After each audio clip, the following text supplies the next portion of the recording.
ओम शांति।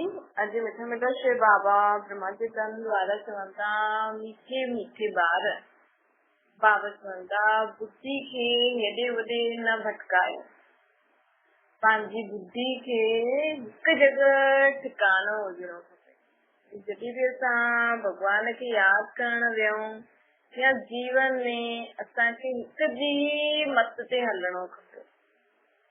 और जॾहिं बि भगवान खे यादि करण वियो त चलो कहिड़े बि रूप में तव्हां भगवान खे यादि करो था न, हिकु रूप पंहिंजी बुद्धि में रखो। हुनजो हिकु रूप रखंदा न, वैसे त परमात्मा जो यथार्थ रूप निराकार आहे, ज्योतिर्बिंदु जो असांजी आत्मा जो पीउ आहे, असांजी आत्मा भी ज्योतिर्बिंदु त असांजो पीउ भी ज्योतिर्बिंदु आहे।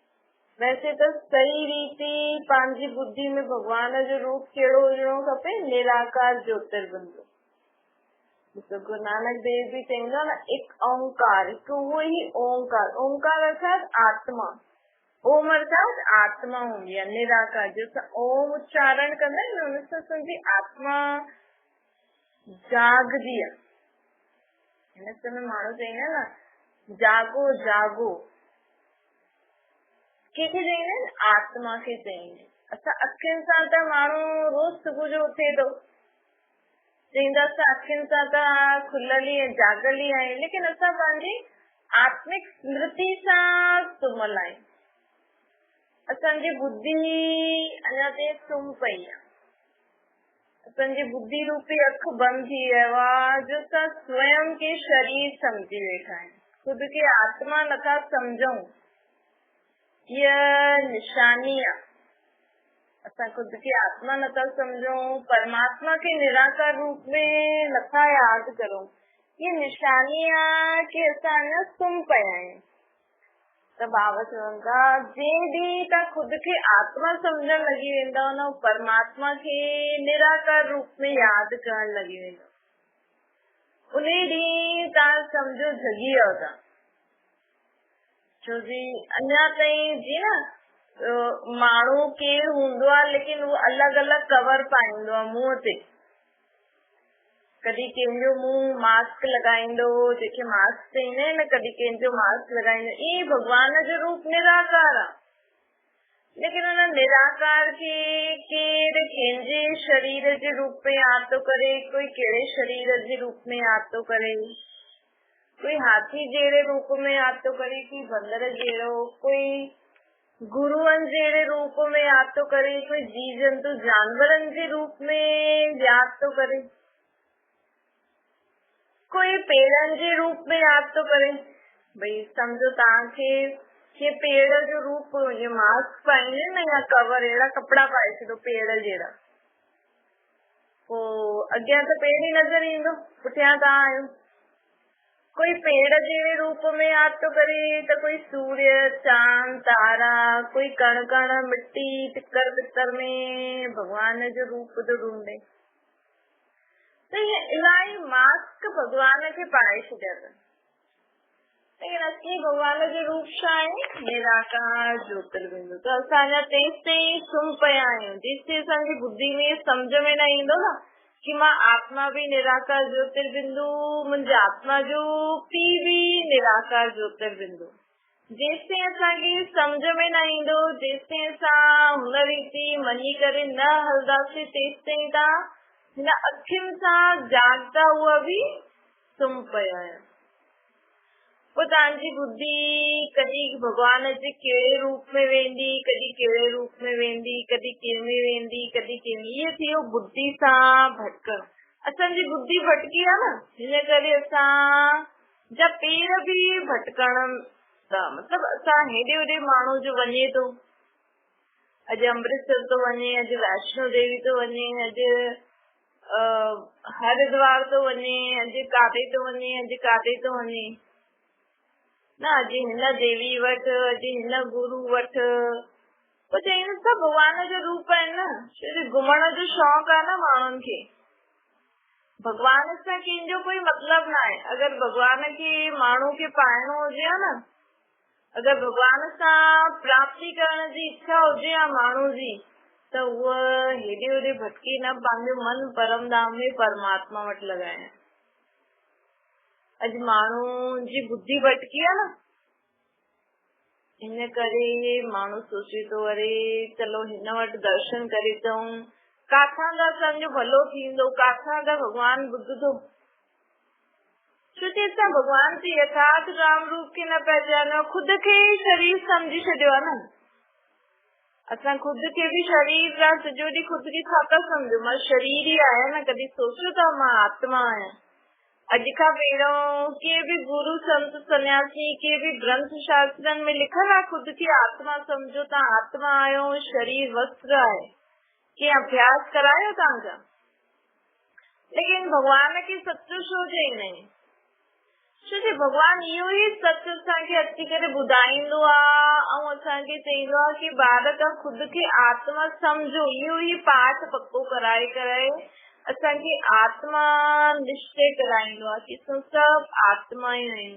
छोकी हाणे आत्माउनि जो ई उद्धार थियणो आहे, आत्मा ई कारी थी आहे, आत्मा ते पापनि जो बोझो आहे, आत्मा ई लेप पाप करे करे हुनजे मथां लेप चढ़ी आहिनि, त आत्मा ई हिकदमि कारी कोयले जहिड़ी थी वई आहे। त आत्मा खे स्वच्छ करण जो कमु परमात्मा जो आहे। लेकिन परमात्मा चए थो मां कंहिंजी आत्मा खे स्वच्छ करे सघंदमि, जेकी खुद खे आत्मा समझदी ऐं मूंखे निराकार रूप में यादि कंदी।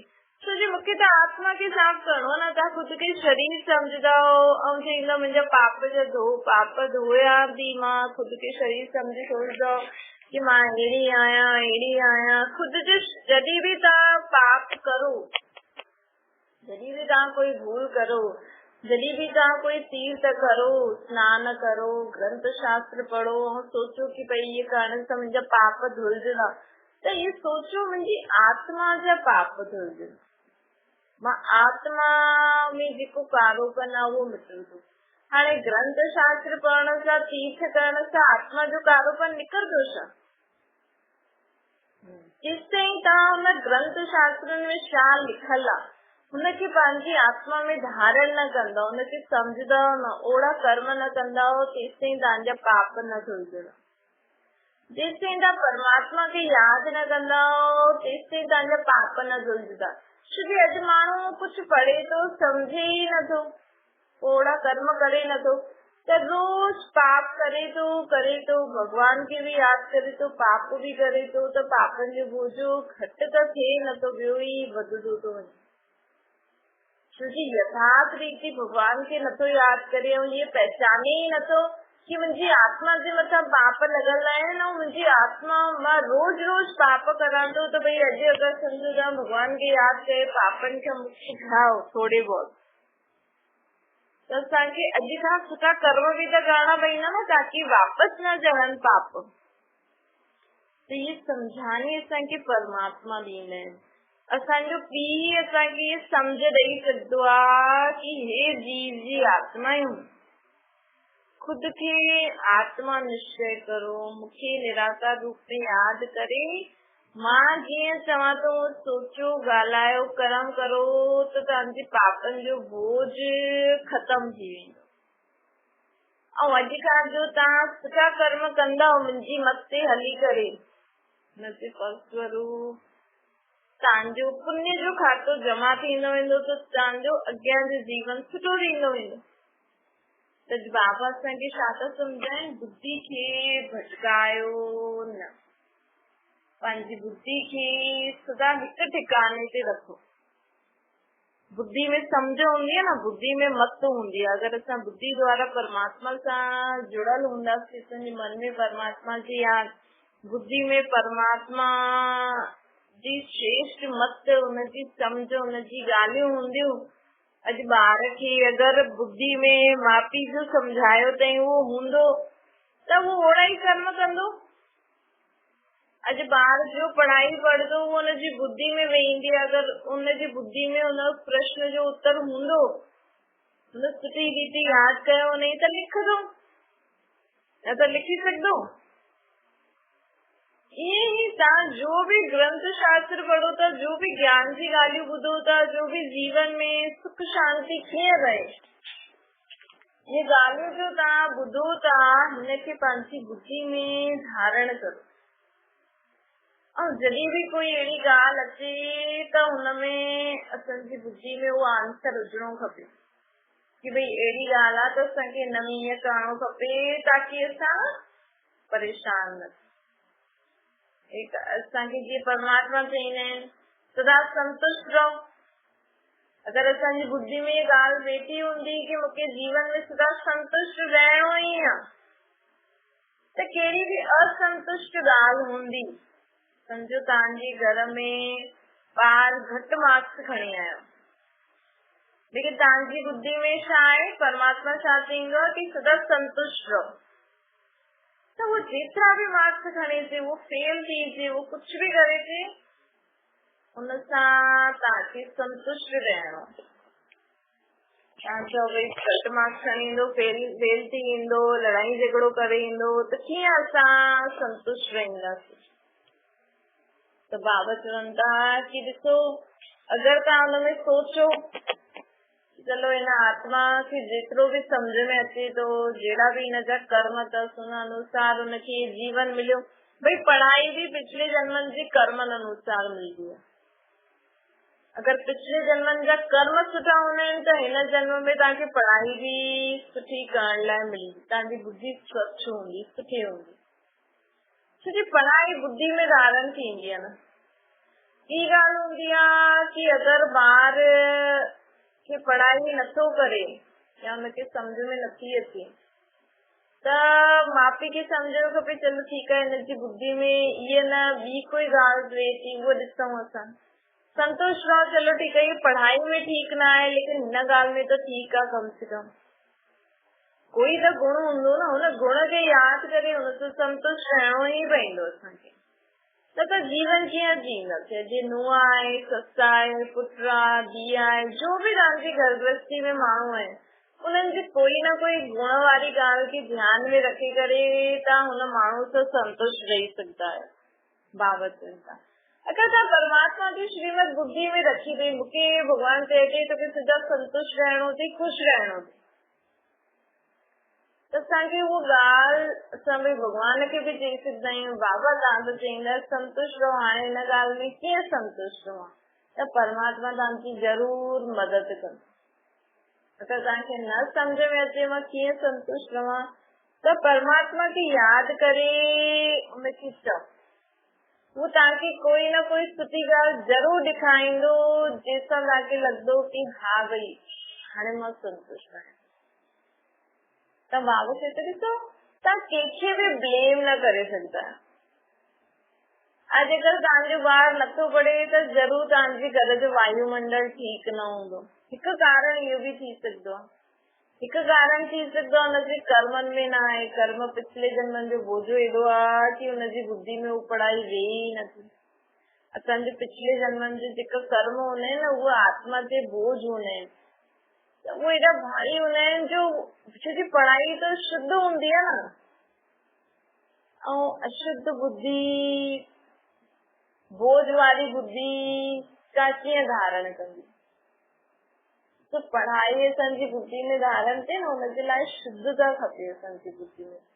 या त घर जो वायुमंडल ठीकु न हूंदो, या त हुन आत्मा जे मथां पिछले जन्मनि जो बोझो हूंदो, या त उन मन मस्ती वारो हूंदो आहे, या त पोइ घर जो पीउ चाहे कि न जीअं आहे तीअं ठीकु आहे, मां चाहे न इहे करे, इहे बि गड़बड़ी थींदी आहे।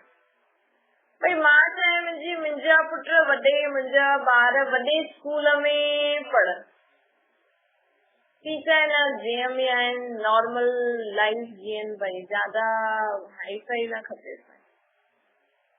तो ये भी खींचा जाने थी कि ये ॿार जे मथां बोझ चढ़ंदो आहे न, छोकी आत्मा हिकु आत्मा खे शरीर त विझी नहीं ॾिनो, पीउ चाहे न आराम से जीवन जियो, खाओ पियो, छा पढ़ाई लिखाई करे कंदा, मां चईंदी न पढ़ो लिखो, पोइ ॿार न पढ़ंदो त मां जी डांट खाईंदो ऐं पीउ जो हा भई ठीकु आहे, हुनखे कोई परवाह न आहे।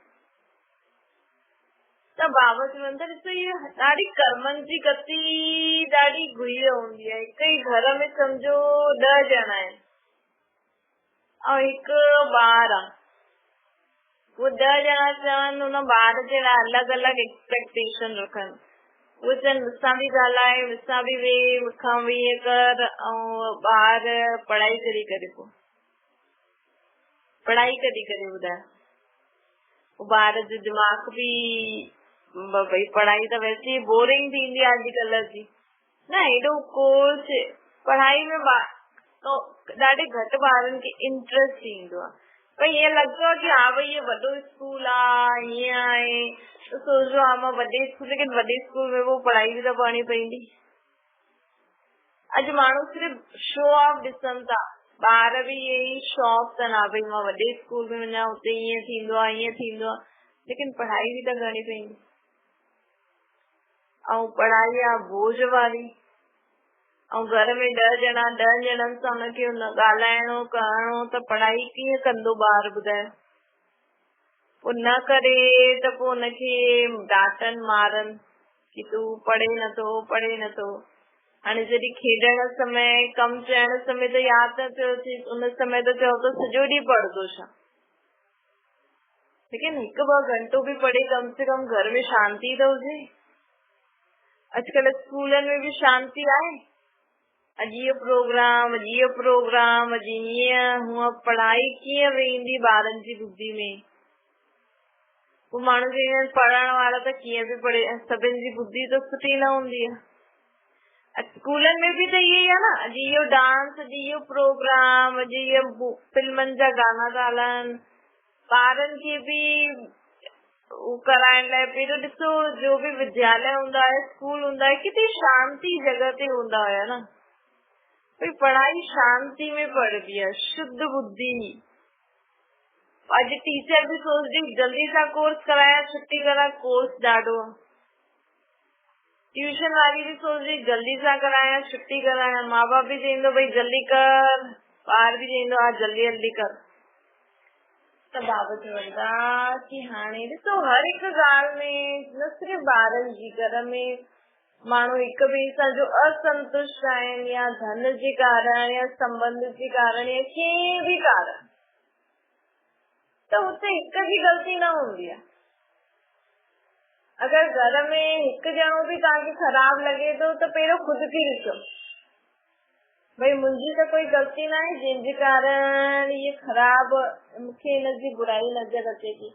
साम्हूं वारे में तव्हांखे कोई भी कमी कमज़ोरी नज़र आए, खुद खे ॾिसो, मूं में कहिड़ी गड़बड़ी आहे जंहिंजे कारण मां हिन सां नथी रही पायां, या हीअ मूंसां नथी रही पाए। त बाबा चवनि था हिन रीति सदा संतुष्ट रहो। ये असांजी बुद्धि में सदा परमात्मा जी ॻाल्हियूं हूंदियूं, हुन रीति असां जीवन जींदासीं न, त असांजे जीवन में सहज असां उन्नति प्राप्त कंदासीं। अच्छा, मीठी मीठी सिकल जे ॿारनि प्रति माता पिता बाप दादा जो याद प्यार और गुड मॉर्निंग। रूहानी बाप जी सभिनि रूहानी ॿारनि खे नमस्ते। असांजी भी रूहानी माता पिता बाप दादा खे याद प्यार गुड मॉर्निंग और नमस्ते। वरदाना दृष्टि द्वारा शक्ति ॾियण वठण वारा महादानी वरदानी अथव। ॾिसो देवियुनि जे नैननि में ॾिसंदा आहिनि, ऐं काथे काथे न अखियुनि सां ई माण्हू जादू कंदा आहिनि। छो अखियुनि सां महत्व छा आहे? छो कि असांजी आत्मा आहे न, हिते भ्रुकुटी जे विच में वेठी आहे, त आत्मा जी जेकी शक्ति हूंदी आहे न, वो अखियुनि खां ज्यादा निकिरंदी आहे। छो कि अखियूं भ्रुकुटी जे पास में आहिनि न, पहिरीं नंबर ते, पहिरियों त मस्तक, पोइ अखियूं। पर अखियुनि सां ई माण्हू शक्ति वठंदो आहे, अखियुनि सां ई माण्हू जादू कंदो। छो? छोकी आत्मा भ्रुकुटी जे विच में निवास कंदी आहे, ऐं अखियुनि द्वारा उहा हुनजी रोशनी ज्यादा ईंदी आहे।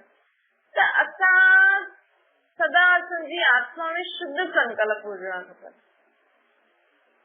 असां परमात्मा खे यादि करे कंहिंखे बि ॾिसूं, हुनजे लाइ संकल्प करो, ये ॾाढी सुठी आत्मा आहे, ये ॾाढी सभिनि की प्यारी आत्मा, ये परमात्मा जी चित्र छाया में रहण वारी आत्मा। माण्हू चईंदा आहिनि हिनजी बुरी दृष्टि आहे। जॾहिं बि तव्हां कंहिंखे बि ॾिसो, कहिड़ी बि चीज खे ॾिसो, काथे बि ॾिसो न, परमात्मा खे यादि करे ॾिसजो बसि। पोइ तव्हांजी अखियुनि मां हुननि खे सुठी किरणियूं मिलंदियूं। इन सां असां माण्हुनि खे शक्ति ॾेई सघंदा आहियूं। इन सां जीअं माण्हू अखियुनि सां बुरो बि कंदा आहिनि न, लेकिन असां परमात्मा जी यादि में रही करे कंहिंखे बि ॾिसूं त हुनजो भलो थी वेंदो। स्लोगन आहे, फीचर्स में सुख शांति ऐं ख़ुशी जी झलक हुजणी खपे। असांजा जेका माण्हू छा आहिनि कि पंहिंजे शरीर जा फीचर्स ॾिसंदा आहिनि। माण्हू शरीर जा फीचर ॾिसंदा आहिनि, अहिड़ो आहे, हिनजा फीचर्स अहिड़ा आहिनि, हिनजा फीचर, लेकिन परमात्मा कंहिंजा फीचर्स ॾिसंदा आहिनि, आत्मा जा। असांजी आत्मा जा फीचर्स कीअं हुजणा खपनि? असांजी आत्मा जाते बि असां वञूं उते माण्हुनि खे सुख शांति ख़ुशी जी अनुभूति थिए।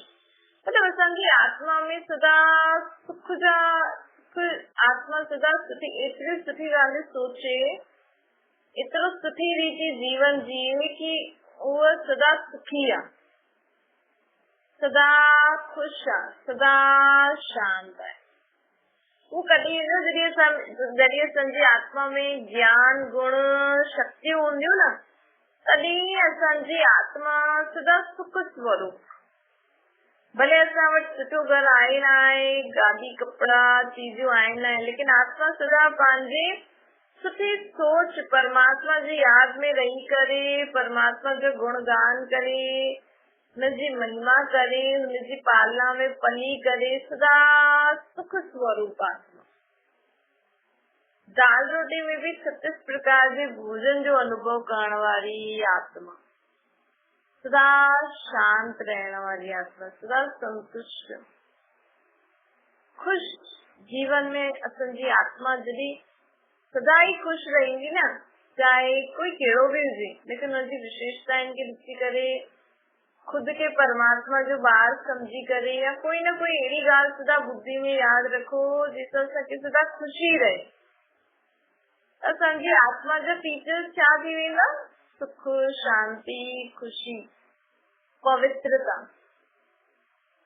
ऐं ये ही सुख शांति खुशी पवित्रता असांजे चेहरे ऐं असांजी नैन चैन खां माण्हुनि खे अनुभव थींदी। असांजे संपर्क में अची करे माण्हुनि खे सुख शांति खुशी पवित्रता जो अनुभव थींदो।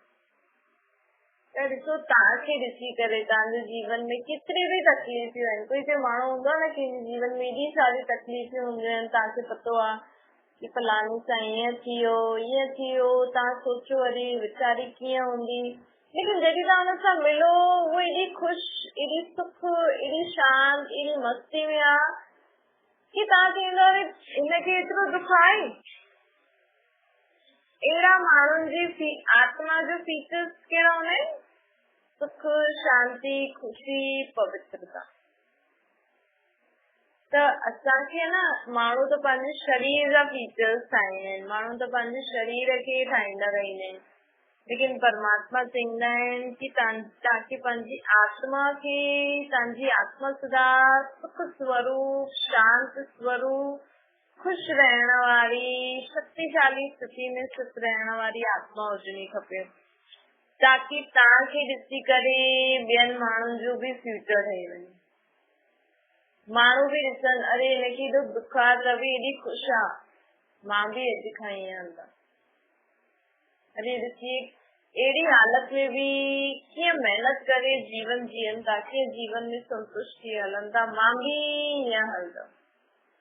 तॾहिं असांजे फीचर्स द्वारा ॿियनि जो फीचर ठही सघंदो, फ्यूचर सॉरी।